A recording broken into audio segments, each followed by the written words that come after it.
Happy holidays from the Pickle Punks. I wanted to talk about the rules of the movie. The rules of the movie. Rules of the movie. So for me, there's obviously the rules of the Ouija process. James mentioned those. Written down on the instruction manual for the Ouija. What were the rules again? No graveyards? Do not play alone. Do not play in graveyards.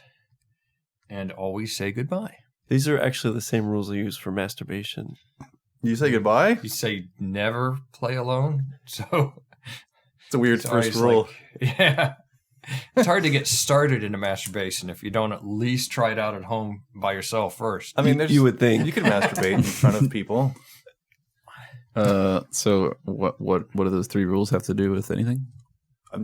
Maybe they have something to do with something. I mean, I would say that the second rule had a major play in the movie. In fact, that they were using the Ouija in a graveyard, which would be the house that everyone. There's also the never play alone. The daughter was using it by herself constantly. Doris. They also when the Ouija board they hardly said goodbye. I never heard him say goodbye ever. When the demon's really, hammering out the code, everybody takes their hands off it. It just flips around the board with no. That's pretty cool, actually. Is that significant? Well, I think it was a pretty good device, but I think that a quality board they really channeled those demons. A new model, but maybe it kind of played on how strong the spirit base was, or that. They also had a certain amount of telekinesis. The idea that Doris could read the priest's mind, or at least the spirit could try and understand what's at the forefront of the priest's mind and pull that information. So, well, it's almost like he was showing off, because the more control the evil spirit seemed to exhibit over Doris, the more smug she appeared when things were happening. When she was first helping people, it was all giggly and smiley and laughing. And then towards the end there, where the priest is trying to catch her, or not her, but the evil spirit, and the spirit kind of is like, yeah, I'm onto your shit. The planche art is just flying all over the device, and she's just kind of leaning back, looking at him like, yeah, that's what I'm doing. Yeah, that was great. She's like the best actress in the movie. I know. She was amazing range that she covered on that movie. There are some other rules. For whatever reason, spirit life can reanimate dead people, because the boyfriend hung himself and then somehow was able to not only come back to life or be reanimated, but also a fair amount of gravity defying, as he just sprung out of a static state, a little Spider-Man, and attacked someone on the staircase, and the little lady Doris running up the wall there instead of the staircase. So there's some, and her being upside down a few times. Come on. Yeah. Believability here, people. Yeah. Well, she was. I think that when he hung himself, it wasn't like he was already dead before he hung himself. I don't know if that's what you're trying to get at. I think it was her whispering into his ear, convincing him to hang himself.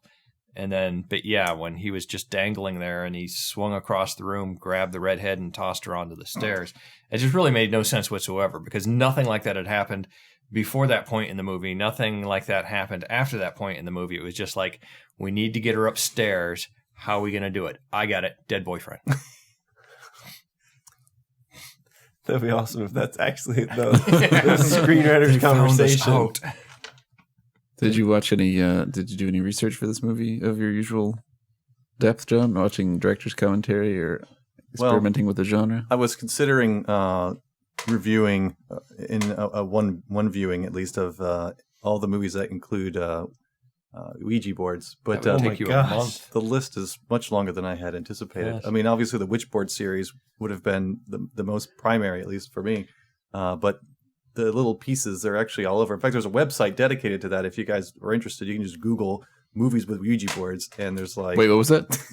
And there's like a whole .com or .org. It's a database of movies that involve Ouija boards. Just random stuff, just like little tiny snippets of movies. Yeah. Like it's like in Spider-Man or something. There's like a Ouija board on a shelf. Oh gosh, it's a very dedicated site. Yeah, maybe not Got it that. covered. Even like horror movies that are not dedicated to this is a Ouija board horror movie, a lot of times we'll use a Ouija board in it at some point, just because it's got a certain amount of mythos built up around it already, from, all kids knowing what a Ouija board is, and everybody know, you're not supposed to do it in the dark. You're not supposed. So it's kind of like as in the dark. As I was growing up, are not alone. No graveyards. Yeah. Say You can do it goodbye. in the dark. when I was growing up and we had the Ouija board, it was always that kind of, granted that we knew it was just a piece of plastic and a board, but there was always that kind of like, saying Bloody Mary in the mirror with the lights off. You know that nothing's going to happen, but when you reach to turn the lights on, you always have that little half second of, what if Bloody Mary is really standing behind me? How hard am I going to shit myself then? It was a level of 1 to 10. How hard is the shit? It was the same thing with the Ouija board. We'd pull it out and screw around with it, but there was always that little bit in the back of your head going, am I going to get possessed by a demon by doing this? So they throw it into movies a lot just as an easy vehicle to introduce something else. I never had a Ouija board. Really? You poor bastard. I felt like there's another sort of slight rule about, I think we slightly covered it as far as like how you become possessed or how the spirit becomes of you. Like at the very end when the oldest daughter, Lena, was in the asylum and she uses essentially a Ouija board made out of her own blood, and she's able to bring her sister back. Like the plot was basically that they were at the house, and at that house horrible things happened, and that's the reason why the spirit base was so strong and everyone was really present there. But it seems that that's a mobile option because at the asylum you can also pull spirits. Well, they covered that in the movie. No, you must not have been paying attention or taking notes. Question: When they were talking about when the priest was originally talking about doing a exorcism, and the mother was like, "Well, we'll just get her out of the house," and he said, "Well, the problem isn't the house anymore; it's Lena." No, Not it's Lena, Doris. Because the spirits were in the house. Doris contacted them with the Ouija board. She consciously allowed them into her when she allowed them to use her hand to write with, which basically kind of like with a vampire, you now have implied right of trespass, which means now she's let one in. That means anybody can come in. So the evil is now the evil inside them, which may be familiar to one or two of us. So is the evil is no longer tied to the house; it's now tied to the child. And then I guess she was contagious to the older sister by whispering in her ear. But then didn't she sew her mouth closed in the torture chamber? Yes, but it's just thread.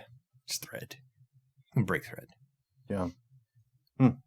But yes, when the Doris was whispering in people's ears, she was, in my opinion, trying to set up that person to be more pliable for demon entry. So one could even say that Doris became the placard, or whatever the item is.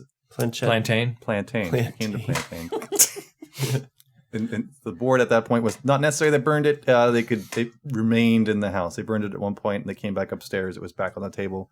So I thought they just bought 2 copies. no, it's possible. Could be.